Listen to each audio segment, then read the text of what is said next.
Alright, with this little Tecumseh engine here, didn't have no spark. So, Briggs and Stratton used to have a coil right here, points behind the flywheel. There's no coil here. So, I popped this flywheel off. Everything's behind the flywheel. Coil, pickup, points, it's all back there. Who'd have thought it?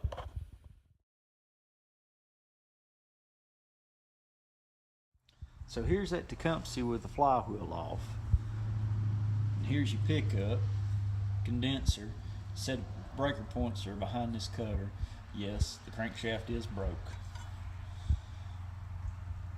That end of it broke off.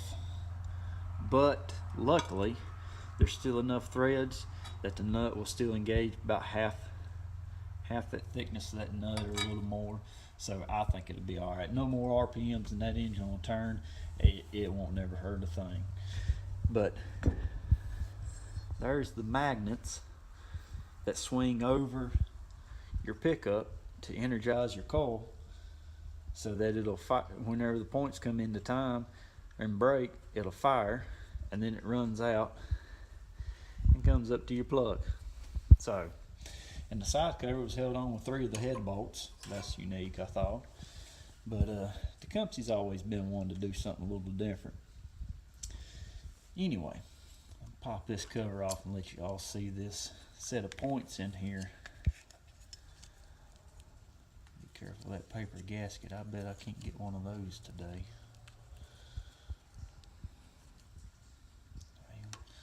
I'm gonna need 2 hands for this, y'all. Alright, here's the points in that Tecumseh. As you can see, they're barely open now. But anyway, this crank has an eccentric here that this rides on. And whenever that eccentric comes by, it breaks the points and it'll fire the coil. Well, fire the coil to give the spark to the spark plug. But anyway, what we've done was took it apart. We didn't have no spark, so we took it apart, took these points out, and sand your points down. Take that flathead screw out, this nut off, and all this slid off together. So, with those points sanded and everything, we put them all back together, set our air gap on here, and now we're going to put the flywheel back on and see if we got a little bit of spark.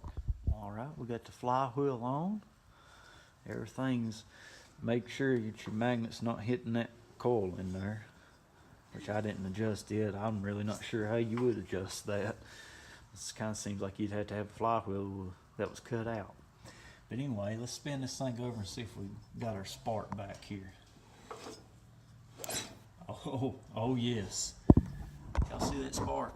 Now that is something that I do like about the old points. You don't have to spin them fast and you'll get a spark. They really hold the energy and they produce. It may not look like much, but it's actually popping pretty well. Let me shut my mouth so y'all can hear that.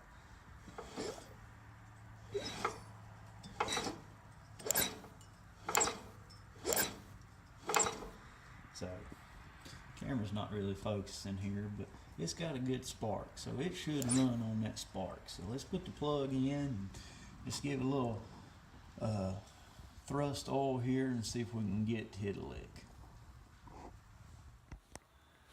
Alright guys, we got the side cover on with the pull rope, got everything plugged back in, everything on, head bolts torqued back down. I'm going to spray a little carb clean and some WD-40 down the throat of the carburetor. Let's see if we got anything going on now. So here we go.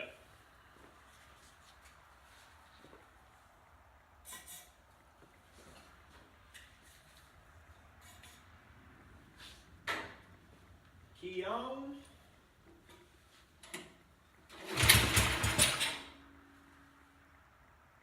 Are you kidding me? That's a good sign, y'all.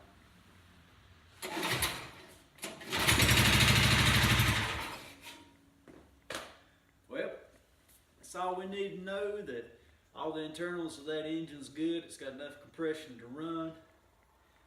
We'll go through that carburetor, get it dialed in, cleaned out, dialed in.